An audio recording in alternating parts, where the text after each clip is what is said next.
सुप्रभात छात्रों, संकल्प इस पाठ्य पुस्तक में से पाठ शांति पृष्ठ क्रमांक 23 पर जो अगला प्रसंग है उसके बारे में हम पढ़ाई करने जा रहे हैं। हमने पिछली तासिका में देखा जो चील होती है वो उसके बच्चे के साथ क्या बातचीत करती है, चील क्या सोचती है, उसका चकुला क्या सोचता है। अगले प्रसंग में यहाँ पर एक नया प्रसंग बताया है। उसी समय एक भील मतलब जो मछुआरे होते, मच्छी पकड़ने वाले होते एक जाति जो भील समाज की होती है, जो शिकार करके जानवर मार के अपनी उपजीविका चलाते हैं, अपना पेट भरते हैं। ये जो भील लोग होते हैं ये धनुष्य बाण लेकर शिकार करते हैं और अपना पेट भरते हैं। तो एक भील धनुष्य बाण लेकर अपनी झोपड़ी से निकल रहा था। अपने इकलौते मतलब अकेले प्यारे बेटे को चूमकर वो भील बोला, कल तुम अपने घर में निकलकर जंगल में, अब यहाँ पर कल तुम अपने घर से निकलकर चाहिए था, घर से निकलकर जंगल में रंग बिरंगे फूलों को बटोरते मतलब जमा करते हुए दूर तक भटक रहे थे ना। आज वैसी हरकत मत करना। जंगल के इन झाड़ झंखाड़ों में जहरीले सांप होते हैं, उनके काटने का डर हमेशा बना होता है, अपना ख्याल रखना। अब ये जो भील है वो धनुष्य बाण लेकर शिकार के लिए निकलता है, तो वो अपने बच्चे को समझाता है कि प्यारे बेटे तुम कल घर से दूर निकल गए थे जंगल में फूल बटोरने के लिए, तो भटक रहे थे मतलब घूम रहे थे, वैसे आज हरकत मत करना। जंगल में इन झाड़ झंखाड़ों मतलब झाड़ियों में जहरीले सांप होते हैं, उनके काटने का डर हमेशा बना रहता है, ख्याल रखना। पर बाबा, अब यहाँ पर बच्चे ने सवाल पूछा, पर बाबा परवर कुछ नहीं। उसके पिता ने उसकी बात काटते हुए कहा, परवर कुछ नहीं, कल तूने चकुला लाने की जिद की थी। चकुला मतलब जो चील का छोटा बच्चा है वो लाने की जिद की थी ना, आज मैं उसे पकड़कर जरूर ला दूंगा, फिर तू उसे जी भर देख लेना और उससे खेलना, मंजूर? लेकिन उतने में उस बच्चे ने अपने पिता से सवाल पूछा, क्या उसके मां नहीं होती? बेटे ने पूछा, पागल, बिना मां के चकुला थोड़े होगा? तो पिता ने, वो भील ने जवाब दिया, बिना मां के चकुला थोड़े होगा। तो फिर बच्चा देखो क्या सोचता है, जैसा उसके पिताजी उसके सांप के काटने से, उसके मृत्यु से डरते हैं, तो वैसे ही वो बच्चा फिर पूछता है, फिर मेरे लिए वो चकुला मत लाओ। क्यों? क्योंकि यदि तुम उसे पकड़ोगे तो उसकी मां रोएगी। कल जब मैं रास्ता भूल गया था तो रो रो कर मां की आंखें सूज आई थी। मतलब मैं जब गुम हो गया था तो मेरे गुम हो जाने के दुख से मां की आंखें रो रो के सूज आई थी। प्यार से थपथपाकर भील ने उसे समझाया। उसके पीठ पर प्यार से हाथ फेराकर भील ने उसे समझाया, तुम जंगल के उस सन्यासी की संतान होना चाहिए था, गलती से तुमने मेरे यहाँ जन्म लिया। अरे पागल, मनुष्य और पंछी की जाति एक थोड़ी ही है। जाओ धनुष्य बाण से खेलो, भागो। अब यहाँ पर वो समझाता है कि तुम्हें उस सन्यासी की संतान होना चाहिए था, गलती से तुम मेरे यहाँ जन्म लिया है। अरे पागल, मनुष्य और पंछी की जाति एक थोड़ी होती है। जाओ तुम धनुष्य से खेलो। अपने बेटे के कंधे को प्यार से थपथपाकर भील शिकार के लिए निकल पड़ा। वह तीर कमान संभालता हुआ, धनुष्य बाण संभालता हुआ तेजी से बढ़ने लगा, मानो कोई मुस्तैद सैनिक अपनी मातृभूमि की रक्षा की धुन में निकल पड़ा हो। मानो कोई मुस्तैद मतलब एक अच्छा सैनिक, एक मुस्तैद मतलब अच्छा जिसे प्रशिक्षण दिया हो, मुस्तैद सैनिक अपनी मातृभूमि की रक्षा की धुन में निकल पड़ा हो। उसी समय सपोले ने अपनी माँ से कहा, देखो माँ, धूप तेज हो चुकी है, चलो हम अपने घर चले। छात्रों, इस ऊपरी प्रसंग में एक भील अपने बच्चे को समझाता है कि ज्यादा दूर मत खेलने जाना, क्योंकि कल तुम गुम हो गए थे, तो तुम्हारे खो जाने का हमें डर है, इसलिए तुम अपने घर के पास ही खेलना। उसमें बच्चा जब कहता है और वो भील कहता है कि मैं तुम्हारे लिए एक चकोला, मतलब जो चील का बच्चा है, वो खेलने के लिए लेकर आऊंगा। तो उसके बारे में उस बच्चे का क्या ख्याल है? वो बच्चा कहता है नहीं नहीं पापा, उस चकोले को मत लाना, क्योंकि यदि तुम चकोले का लेकर आओगे तो उसकी माँ उसके बिछड़ने से दुखी हो जाएगी। तब वो भील कहता है पागल है तू, अरे तुझे तो उस सन्यासी का बच्चा होना चाहिए था, तो गलती से मेरे यहाँ पर तूने जन्म लिया है। और वो धनुष्य बाण लेकर वो शिकार के लिए निकल पड़ता है। उसी समय वहां पर उस झाड़ियों में अपनी एक सपोले ने अपनी माँ, सपोला और एक अपने सांप वहां पर झाड़ियों में घूम रहे थे। तो सपोला कहता है देखो माँ, धूप तेज हो चुकी है, चलो हम अपने घर चले। माँ गुस्से में थी, बोली नहीं, और थोड़ी देर रुक जाओ, भील के आने का समय हो चुका है, उसे काटे बगैर मुझे चैन नहीं आएगा। अब यहाँ पर जो सांपिन है वो भील को क्यों काटना चाहती है? क्योंकि उसने कल तुम्हें गलती से कुचला होगा। इतनी सी बात पर उसने कल तुम्हें गलती से कुचला होगा, इतनी सी बात पर तुनक जाना ठीक नहीं है। मैं तुम्हारे शरीर पर कितनी बार कुत्ता पुत्ता रहता हूं। अब यहाँ पर एक दो दिन पहले भील ने गलती से सांपिन के ऊपर पैर दे दिया था, और वो सपोले का, सांपिन का बच्चा सपोला अपनी माँ को समझाता है कि गलती से उसका पैर तुम्हारे ऊपर गिर गया, तुम्हें कुचल दिया था। मैं तो तुम्हारे शरीर पर कितनी बार कूदता फुदकता रहता हूँ, तो तुम्हें बुरा नहीं लगता? तुम निपट पागल हो बेटे, सांपिन ने अपने सपोले से कहा। तुम्हें जंगल के उस सन्यासी की संतान होना चाहिए था, गलती से तुम मेरी गोद में आए। यदि तुम उसे काटोगी तो क्या उसका बेटा नहीं रोएगा? अब सपोले ने अपने माँ से कहा, क्या माँ, तुम यदि उसे काटोगी वो भील को, तो वो भील मर जाएगा, और भील के मरने के बाद फिर उसके बेटे को उसके पिताजी नहीं रहेंगे, तो उसका बेटा नहीं रोएगा? सपोले ने माँ से प्रश्न किया। भले रोए, उससे मेरा क्या बिगड़ेगा? मनुष्य की और हमारी जाति एक थोड़ी है।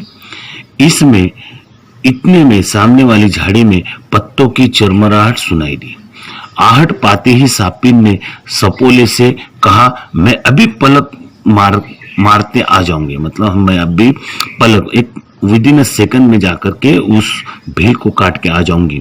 तू अपना ख्याल रखना, सतर्क रहना, सतर्क मतलब सावधान रहना, झाड़ झंखाड़ों की छाया को छोड़कर बाहर मत जाना, समझे?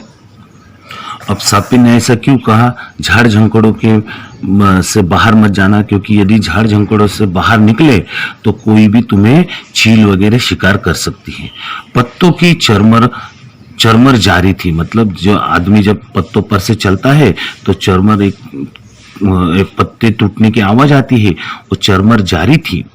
अपने बच्चे को प्यार से सहलाकर सांपिन आवाज की दिशा में रेंगती हुई चल पड़ी, मानो टेढ़े मेढ़े रास्ते से समुद्र की ओर बढ़ने वाली नदी हो। यहाँ पर वर्णन किया है जैसा कोई नदी टेढ़ी मेढ़ी बहती हुई समुद्र की ओर जाती है, वैसे ही सांपिन जो है वो घास को रोंगती हुई आगे बढ़ रही थी। भील तो चील के घोंसले की खोज में मग्न था। चोरी छिपे सांपिन भील का पीछा कर रही थी। उसने आकाश की ओर ताका, आकाश की ओर देखा। सांपिन ने एक चील अपनी पैनी नजरों से धरती की ओर कुछ तलाशती हुई आकाश में तैर रही थी।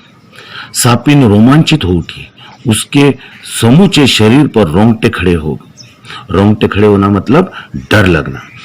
जैसे ही आसमान में चील को देखा तो सांपिन को पता चल गया कि ये चील क्या करेंगी, अपना शिकार मुझे बनाएगी। उसके समूचे शरीर पर रोंगटे खड़े हुए। रोंगटे खड़े होना मतलब डर पैदा होना। वह तुरंत पास की घनी झाड़ी में छिप गई, क्योंकि यदि वो नहीं छुपती तो चील क्या करती थी, सापिन की शिकार करती थी। थोड़ी देर बाद जब उसने झाड़ी से बाहर झांक कर देखा, तब उसे मालूम हुआ कि चील आसमान को चूमने की ललक लिए ऊपर की ओर बढ़ रही है।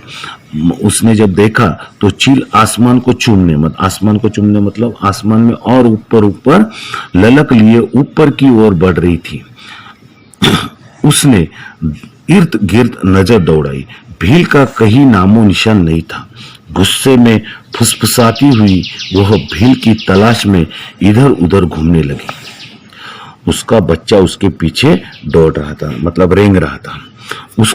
उसे पता नहीं था भील का लड़का भी अपने बाप का अनुगामी मतलब यहाँ पर पीछे पीछे चलना बन गया था। आकाश के आकर्षण से चील के चकुले ने भी अब कब की छलांग लगा दी, मतलब चकुला भी अपने घोंसले से छलांग लगाकर कूदकर बाहर निकला था। माँ बाप के उपदेशों के बावजूद स्वच्छंद विचारना मतलब स्वतंत्र आजाद विचारना जीवन क्रम की एक अभिन्न परंपरा ही रही है। यहाँ पर अभिन्न मतलब जो भिन्न हो, जो अलग हो। यहाँ पर एक खास पंक्ति है, माँ बाप के उपदेशों के बावजूद स्वच्छंद विचारना जीवन क्रम की एक अभिन्न परंपरा रही है। मतलब बच्चों, जैसा आपके माँ बाप आपको उपदेश करते हैं, बड़े आपको अच्छा समझाते हैं, उसके बावजूद आपके जो विचार है, स्वच्छंद विचार है, जीवन क्रम की एक अभिन्न परंपरा है कि आपके मन को जो अच्छा लगेगा वही करोगे, जो बड़ों ने उपदेश दिया है उसको नहीं मानेंगे।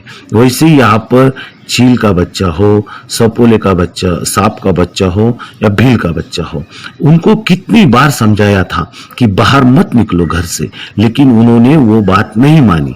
वो उनके माँ और पिता के पीछे पीछे चल पड़े। अब चील का बच्चा, सांप का बच्चा और भील का बच्चा बाहर निकले। भील आसमान की ओर नजर गड़ाकर खड़ा था। नजर गड़ाना मतलब आसमान की ओर देख रहा था, वो चील को देख रहा था। अचानक उसे चील का चकोला नजर आया। अब जैसे ही चील का चकोला अपना घोंसला छोड़कर बाहर आया था तो भील को चील का जो चकोला है, छोटा बच्चा है, वो नजर आया। धनुष्य से तीर छूटा। उसी वक्त सापिन ने भील को काट लिया। दूसरे ही क्षण सपोले पर चील टूट पड़ी। मतलब यहाँ पर हर एक के बच्चे को मारा। शांति का परम उपासक सन्यासी अर्घ्य ध्यान से निवृत्त होकर मतलब निपटा कर, जो भगवान की पूजा है उसको खत्म कर अपनी पर्णकुटी मतलब जो पत्तों से बनी, ट्री लीव्स से बनी हुई जो झोपड़ी होती है की ओर लौट रहा था कि दूर से उस दृश्य को देखकर पल भर उसे अपनी साधना सिद्धि पर प्रसन्नता हुई। उसने क्या देखा कि पल भर सारे सजीवों में बंधुता निर्माण करने की अपनी मांग पूरी होने का उसे भ्रम हुआ। भ्रम मतलब एक तरह से उसे डाउट हो गया कि अरे मैंने अभी प्रार्थना की थी, हे भगवान इस पृथ्वी पर सब शांति अमन लाए, कोई किसी के बच्चे को न मारे यहाँ पर। तो वैसे ही ये जैसा देखा तो उसे लगा अरे बाप रे, भील, चील और सब सापिन सब एक साथ मिलकर रह रहे हैं। उसे भ्रम हुआ। चील, सांप और आदमी एक दूसरे की बगल में सोए थे। उसे लगा सब शांति से है। सांप को न चील का डर न आदमी को सांप का। कितना सुंदर मंगल दृश्य था वो। साधु ने देखा अरे बाप रे, सब एक दूसरे के बगल में सोए हैं, कितना सुंदर मंगल मतलब शुभ दृश्य था वह। मेरी तपस्या की ही विजय है। मैंने तपस्या की थी भगवान से कि इस पृथ्वी पर कोई किसी को न मारे, सब शांति से रहे। आंखें मूंद कर हाथ जोड़ते हुए ईश्वर को संबोधित करते हुए वो बोला, हे ईश्वर, तुम्हारी लीला अगाध है। अगाध है मतलब बहुत गहरी है। धन्य हो तुम। धन्य हो तेरी। वह आगे बढ़ा और सहसा चौंक उठा। चौंक उठा मतलब उसे सरप्राइज हुआ। क्या? उसके रोंगटे खड़े हो गए, उसे डर लग गया, उसे एकदम, यहाँ पर रोंगटे खड़े होना मतलब डर सा दृश्य देखने के बाद एकदम डर लग, कोई ऐसा अनूठा दृश्य देखने के बाद डर लगता है तब रोंगटे खड़े हो जाते हैं, मतलब डर निर्माण होता है। जैसे ही उसने तीनों का शव देखा, शव मतलब तीनों की डेड बॉडी देखी, तो वह सकपका गया, मतलब एकदम सरप्राइज हो गया। उसने देखा एक आदमी, चील का एक चकुला और सांप का एक बच्चा, उसके हाथ से कमंडल छूट गया। ये कमंडल होता है जिसमें साधु पानी लेकर के तपस्या करते हैं, वो कमंडल छूट गया। अब आकाश की ओर देखने का उसमें साहस तक नहीं था। शर्मिंदा होकर उसने अपनी आंखें धरती में गड़ाई। उसकी आंखें धीरे धीरे बरसने लगी, मतलब उसकी आंखों से दुख से आंसू बहने लगे। इस तरह से आज हमने ये शांति पाठ की पढ़ाई की। इस शांति पाठ में यहाँ पर हर जो बड़े होते हैं, बुजुर्ग होते हैं, चील हो, भील हो, सापिन हो, वो क्या सोचते हैं और उनके बच्चे क्या सोचते हैं, इसके बारे में हमने इस शांति पाठ में पढ़ाई की। तो बाल मन जो होता है बचपन से ही बड़ा पवित्र और उदार होता है। उसमें दया, करुणा, भाईचारा और परोपकार की भावना होती है। वो इनोसेंट होते हैं। लेकिन जो जो वो बड़े होते जाते हैं तो उनका मन राग द्वेष से भर जाता है और वो दुनियादारी के चक्कर में जो ये पवित्र गुण है उसे भूलते हैं।